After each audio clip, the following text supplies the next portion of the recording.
Hi everyone, welcome to Chem Optimize. I hope all of you are doing well.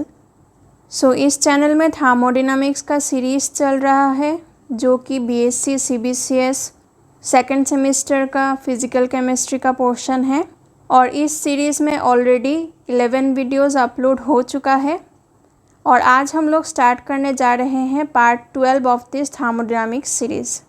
सो आप लोगों ने अगर previous videos checkout नहीं किया है then you can check them out from the I button.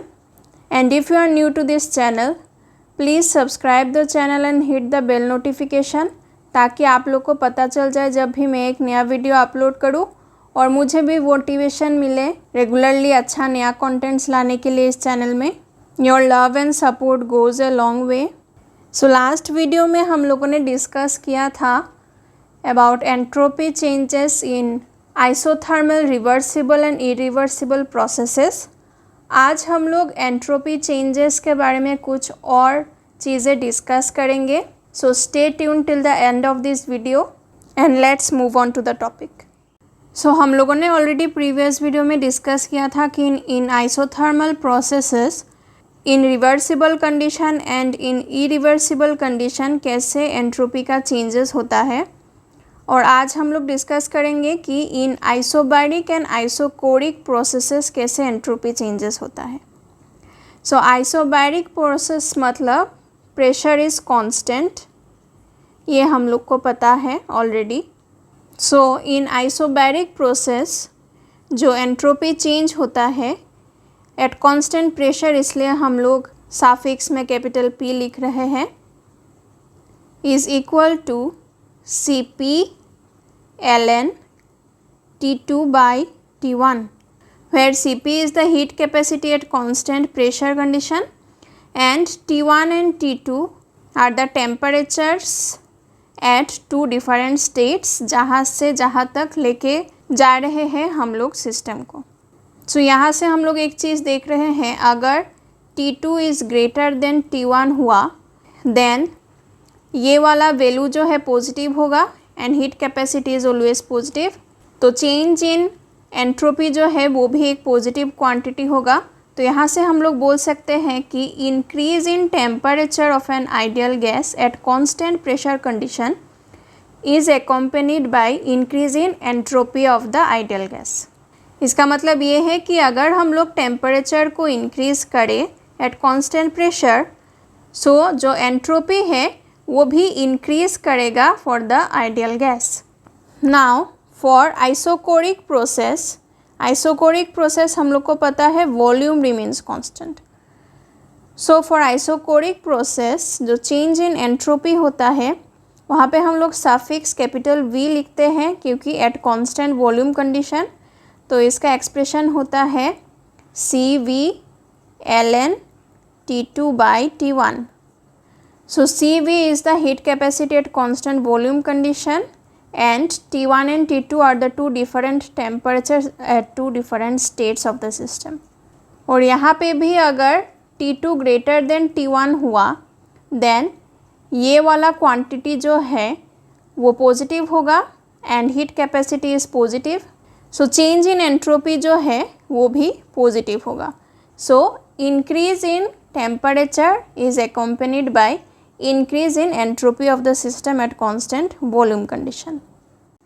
So now हम लोग discuss करेंगे कि जब हम लोग आइडियल गैसेस को मिक्स करते हैं, दो या फिर दो से ज़्यादा different types of ideal gases को जब हम लोग मिक्स करते हैं तो एंट्रोपी ऑफ मिक्सिंग का एक्सप्रेशन क्या होता है. सो जब भी हम लोग different separate type of gases को मिक्स करते हैं then the sum of the entropies is given by del S mix and इसका एक्सप्रेशन होता है -R into N1 ln X1 plus N2 ln X2 plus N3 ln X3 and so on, जितना हम लोग का number of gases रहेगा. So here N1 is the number of moles of first type of gas, X1 is the mole fraction of first type of gas N2 is the number of moles of second type of gas, X2 is the mole fraction of second type of gas, N3 is the number of moles of third type of gas and X3 is the mole fraction of third type of gas. और ऐसे चलता रहेगा जितना number of gases हम लोग के पास रहेगा. सो इसको हम लोग एक्सप्रेस करते हैं -R into summation of Ni Ln Xi. सो यहाँ पे N1, N2, N3 and so on, इसको हम लोग N सफिक्स I से रिप्रेजेंट कर सकते हैं और Ln X1, X2, X3 इसको हम लोग Ln X सफिक्स I से रिप्रेजेंट कर सकते हैं और इसका समेशन है यहाँ पे, इसलिए हम लोग समेशन सिंबल से लिख रहे हैं. नाउ अगर हम लोग फर्स्ट इक्वेशन को थोड़ा चेंज करके यहाँ पे लिखे -N इंटू आर और हर एक टर्म के साथ अगर n को डिवाइड कर दे तो ये होगा N1/n Ln X1 plus N2/n Ln X2 plus N3/n Ln X3 and so on.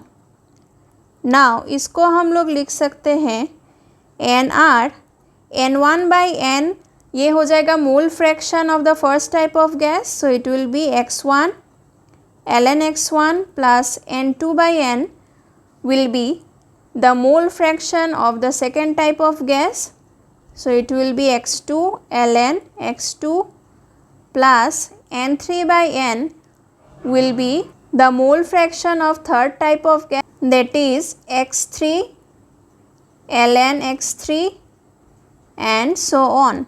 यहाँ पे n जो है that is the total number of moles of the gas. जितना भी गैस है सबका नंबर ऑफ मोल्स मिला के जितना टोटल नंबर ऑफ मोल्स होगा दैट इज़ द n. सो इसको हम लोग ऐसे भी रिप्रेजेंट कर सकते हैं -NR summation of Xi Ln Xi. तो यहाँ पे X1, X2, X3 इसको हम लोग Xi से रिप्रेजेंट कर सकते हैं और Ln X1, Ln X2, Ln X3 को हम लोग Ln Xi से रिप्रेजेंट कर सकते हैं और बाहर है हम लोग का -NR और इसका समेशन है, इसलिए हम लोग समेशन सिंबल यूज़ कर रहे हैं. सो एक एक्सप्रेशन हुआ ये दिस वन, इसको हम लोग यूज़ कर सकते हैं या फिर दूसरा जो एक्सप्रेशन है ये, इसको भी हम लोग यूज़ कर सकते हैं. लेकिन दोनों में कंफ्यूज मत होना, अगर यूज़ करना है तो एक ही एक्सप्रेशन यूज़ करना एट ए टाइम, दोनों को जंबल अप मत करना. अगर याद रखना है तो इसी को याद रखो या फिर इसी को याद रखो. दोनों को अगर एक साथ याद रखोगे तो जंबल अप हो जाएगा. You can use the first equation या फिर you can use the second equation, both are same. Just हम लोग रीअरेंज करके फर्स्ट इक्वेशन से सेकेंड इक्वेशन तक डिड्यूस कर रहे हैं. और क्योंकि number of moles of gas और मोल फ्रैक्शन हमेशा पॉजिटिव रहता है and mole fraction is always less than 1 means Xi is always less than 1, तो Ln Xi का जो वैल्यू है वो निगेटिव होगा और बाहर एक माइनस साइन है, तो ओवरऑल जो ∆S मिक्स का एक्सप्रेशन होगा वो पॉजिटिव होगा. और यहाँ पे भी सिमिलरली Ln Xi का जो वैल्यू है वो नेगेटिव होगा और बाहर पे एक माइनस साइन है बाहर, सो ओवरऑल ∆S मिक्स का जो वैल्यू होगा वो पॉजिटिव होगा. So entropy of mixing is always positive. So now will discuss कि entropy change of a reaction को हम लोग कैसे एक्सप्रेस करते हैं. So if ∆SR is the entropy change of a reaction, then it is expressed as summation of entropy of products minus summation of entropy of reactants. Now अगर हम लोग 1 mole of pure substance का entropy measure करें, 1 mole of pure substance at 1 atm pressure and 25 degree Celsius, अगर हम लोग 1 mole of pure substance का entropy measure करें at 1 atm pressure and 25 degree Celsius temperature, then उसको हम लोग बोलते हैं स्टैंडर्ड एंट्रोपी, क्योंकि हम लोग स्टैंडर्ड कंडीशंस में मेजर कर रहे हैं। And that is denoted by del S naught या फिर S naught. So at standard conditions जो एंट्रोपी ऑफ द रिएक्शन होगा that will be del S naught R, and that will be given as summation of S naught products minus summation of S naught reactants. तब जो entropy of products and entropy of reactants होगा वो भी eight standard conditions major किया जाएगा, तभी जाके हम लोग को entropy change for the reaction जो है वो स्टैंडर्ड कंडीशन में मिलेगा। सो नाउ हम लोग फिज़िकल सिग्निफिकेंस ऑफ एंट्रोपी के बारे में डिस्कस करेंगे। So first physical significance of entropy जो है दैट इज़ एंट्रोपी को हम लोग कैसे मेजर करते हैं, कैसे फिजिकली सिग्निफाई करते हैं इन ए सिस्टम। सो मेजर तो हम लोग कर सकते हैं एक्सपेरिमेंटली या फिर through different types of calculations, लेकिन फिजिकल सिग्निफिकेंस क्या होता है एंट्रोपी का इन ए सिस्टम। सो जो भी हम लोगों ने स्पॉन्टेनियस प्रोसेसेस डिस्कस किया था लास्ट क्लास में, जैसे कि heat flow from a hotter end to a colder end, heat flow जो होता है, then flow of any liquid और water from a higher height to a lower height, then flow of electricity from a higher potential point to a lower potential point, then expansion of gas from a higher pressure region to a lower pressure region, या फिर diffusion of a solute from a concentrated to a dilute solution, सभी हम लोगों ने discuss किया था which are spontaneous processes। और ये जो spontaneous processes है they are accompanied by increase in disorderness of a system। जो भी spontaneous processes होता है वो सब spontaneous processes में एक system एक more ordered state से एक less ordered state में जाके पहुंचता है। इसका मतलब ये है कि जो सब spontaneous processes होता है that is accompanied by increase in disorderness of the system। So हम लोगों ने ऑलरेडी डिस्कस किया है कि spontaneous processes में एंट्रोपी का इंक्रीज होता है, तो यहाँ से हम लोग ये बोल सकते हैं कि इन spontaneous processes एंट्रोपी का भी इंक्रीज होता है और डिसऑर्डरनेस का भी इंक्रीज होता है। तो जो भी spontaneous processes होता है that is accompanied by increase in entropy as well as increase in disorderness of the system। जैसे कि from solid state to liquid state to gaseous state। solid state में सब एटॉम्स या फिर मॉलिक्यूल्स या फिर आयंस जो है वो लैटिस में रहते हैं इन क्रिस्टल सिस्टम, तो वहाँ पे सबसे ज़्यादा ऑर्डर्ड रहता है पार्टिकल्स। लिक्विड्स में थोड़ा लेस ऑर्डर्ड रहता है, गैसियस में सबसे ज़्यादा डिसऑर्डरनेस पाया जाता है। सो हम लोग को पता है solid to liquid to gaseous ये जो कन्वर्शन है that is accompanied by increase in entropy। और यहाँ पे हम लोग ये भी डिस्कस किए हैं जस्ट कि यहाँ पे इंक्रीज इन डिसऑर्डरनेस भी हो रहा है। सो increase in entropy implies increase in disorderness of a system। तो physical significance of entropy in A system यही है कि जब भी एक सिस्टम में डिसऑर्डरनेस का इंक्रीज होता है वहाँ पे हम लोग ये इम्प्लाई कर सकते हैं कि वहाँ पे एंट्रोपी का भी इंक्रीज हो रहा है। सो this is the first physical significance of entropy. So second physical significance of entropy जो है वो है कि एंट्रोपी से हम लोग थर्मोडायनामिक प्रोबेबिलिटी मेजर कर सकते हैं एक सिस्टम का। तो जब भी एंट्रोपी का इंक्रीज़ होता है किसी एक सिस्टम में, तो तब हम लोग बोल सकते हैं कि वो सिस्टम एक स्पॉन्टेनियस प्रोसेस के थ्रू प्रोसीड कर रहा है। सो जब भी एक स्पॉन्टेनियस प्रोसेस के थ्रू प्रोसीड करता है एक सिस्टम, तो वो सिस्टम एक लेस प्रोबेबल स्टेट से एक मोर प्रोबेबल स्टेट में जाता है। जैसे कि flow of liquid from a higher height to a lower height. So this is a spontaneous process.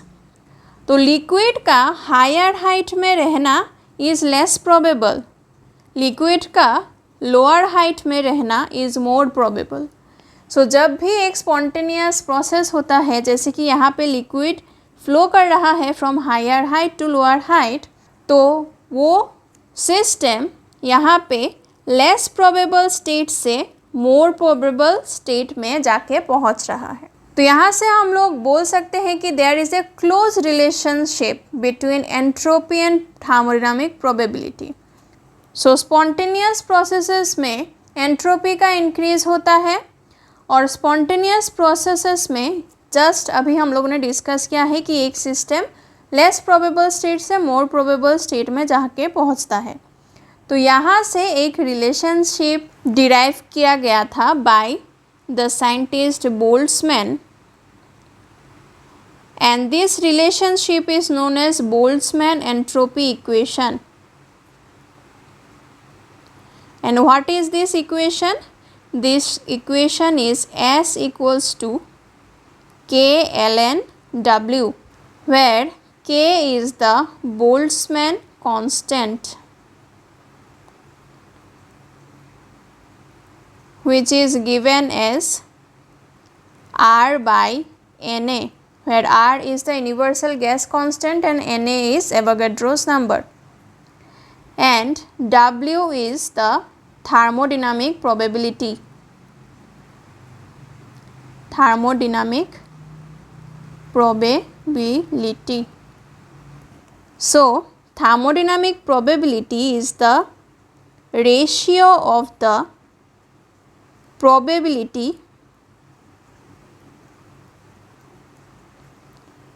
of the actual state to the probability of the state in which there is complete order for the same energy and volume. So thermodynamic probability को ऐसे define किया गया है कि दो state का ratio हम लोग लेंगे। सो पहला वाला स्टेट जो होगा that will be the actual state of the system, जहाँ पे वो सिस्टम है एक्चुअली, उसका probability divided by the state in which there is complete orderness. तो जो स्टेट में कंप्लीट ऑर्डरनेस होगा उसका प्रोबेबिलिटी डिनोमिनेटर में रहेगा, and both the states should have the same energy and volume. So this is the concept of thermodynamic probability. So यहाँ पे ये बोला गया था कि एक सॉलिड जब एब्सोल्यूट ज़ीरो टेम्परेचर में रहता है that is the most ordered state. मतलब eight T equals to 0 Kelvin, that is the absolute zero temperature, इस स्टेट में एक सॉलिड जो है वो मोस्ट ऑर्डर्ड स्टेट में रहता है, and in this case thermodynamic probability is given as unity, और जो रिलेटेड एंट्रोपी है that is given by S naught. So S naught will be equal to K ln 1 because W is 1 and ln 1 is equal to 0. So यहाँ से हम लोग को मिल रहा है कि S not is equal to 0.